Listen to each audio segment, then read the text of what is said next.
very nice to be here. First time over in Europe for a synthesizer presentation after many invitations into Austria.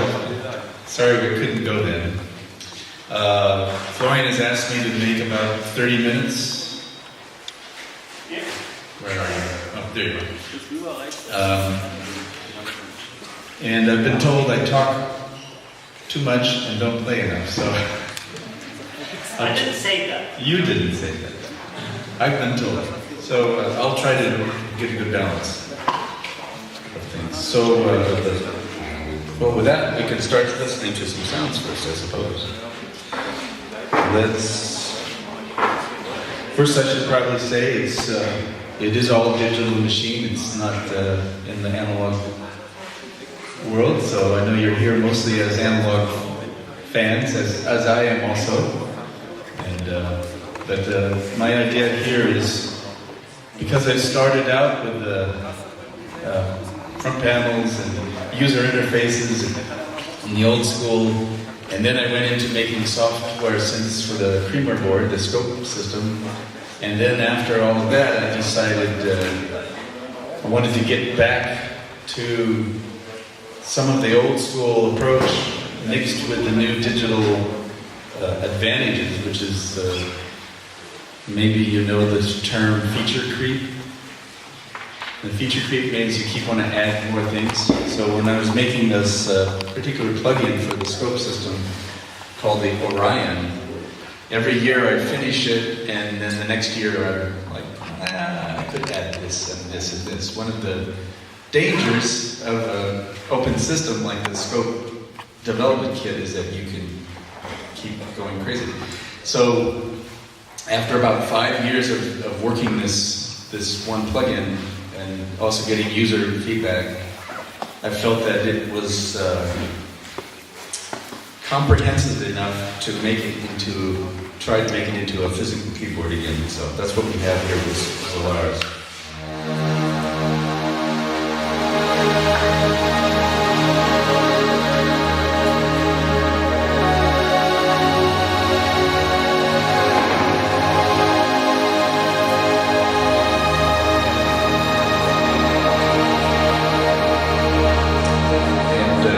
The idea is to provide a variety of synthesizer elements that you can mix and match.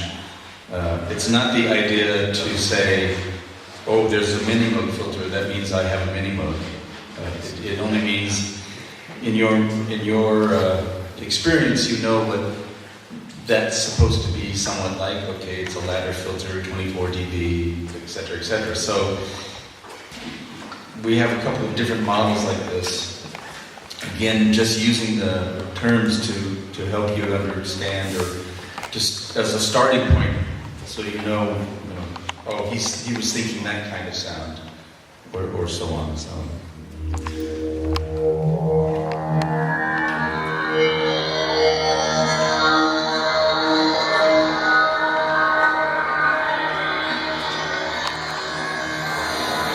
This one uses some decimation.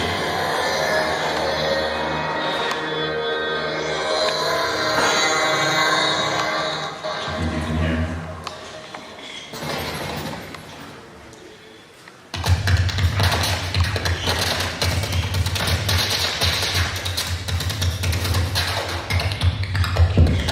So we have a friend of mine up in Vancouver, Stephen Hummel, just had an opportunity to work with this for a few days, and I'm learning his presets now as well.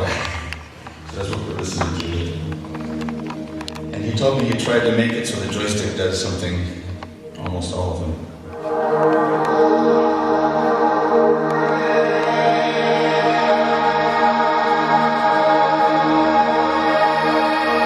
And I have a hold button. It's the same as a sustain pedal, but I can just turn it on and then I don't have to touch the keyboard. So I'm thinking this will probably be popular with people who are doing pads and ambient sounds and long, evolving things.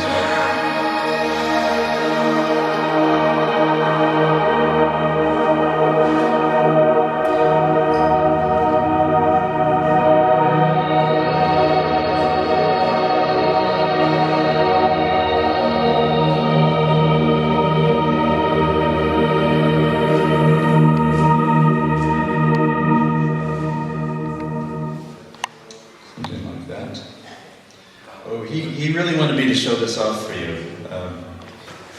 So I'll just play it.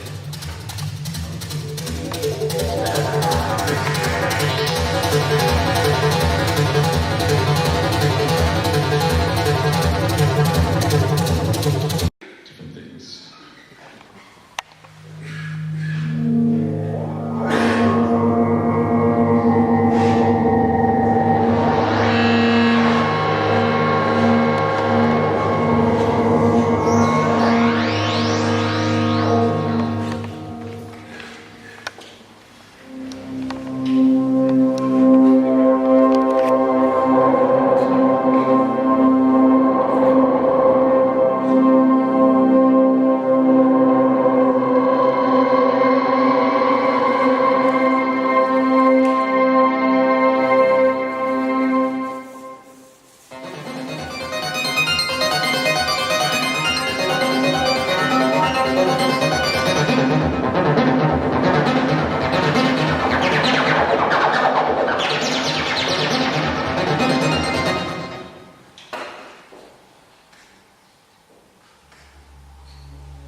Here's an example he made, which is a sawtooth.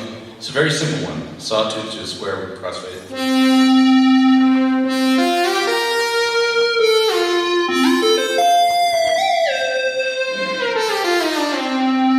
And actually, I found this was a good one to show you in advance. We're modeling different things. We have different types of oscillators, we have different filters, and also in the VCA we're modeling a couple of VCA responses. There's a linear, exponential, and sigma. A linear, logarithmic, and sigma curve from the response. But there's also a component that comes from the mode filter design, which is referred to as an OTA design, and that has been removed from the mode filter portion and put outside, so we can add that to any of the filters. So, yeah, it's sort of a soft overdrive, and I can show you, well, we can hear it on the sound. Let me just turn it up to the square wave.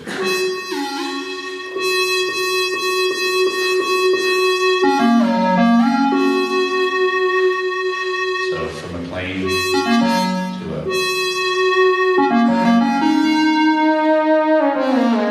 or with a sawtooth, same thing.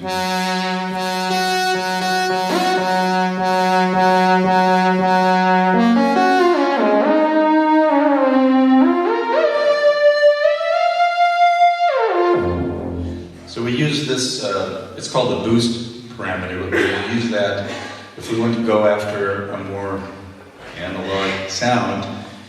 Usually a setting around 50 to 70 is a good setting for that to add to some color. Let's now look at some of the more specific things in here. What time did I start? About 5 minutes? 10 minutes ago, okay. 20 minutes left. I've been showing, I'll go through what I've been showing at the NAMM shows, which starts out with a multi-mode oscillator,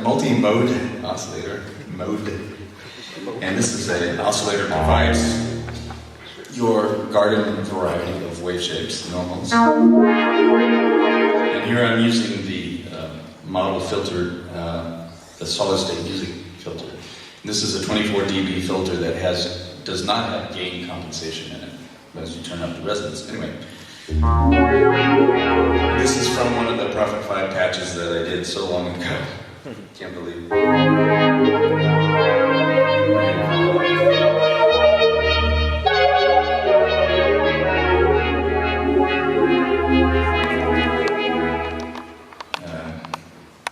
This is something using a model of a state variable filter that is in Oberheim. And also this shows the separate glide amounts for each of the 4 oscillators. So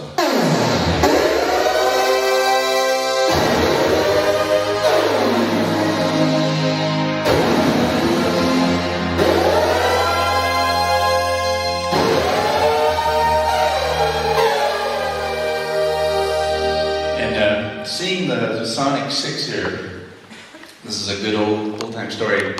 When I first started with Mode Music, they had the Sonic 6, and I loved the fact that you could put the glide on just one of the oscillators. So as you play the keyboard, you know, the one pitch goes right there, and the other one kind of follows lazily behind it, right? So you have this kind of someone falling after the other. Well, I haven't been able to really realize that until now, so that we have this separate controlling glide for each of the oscillators. Of course, they're all gliding, and it's hard to tell that, but there's this very subtle.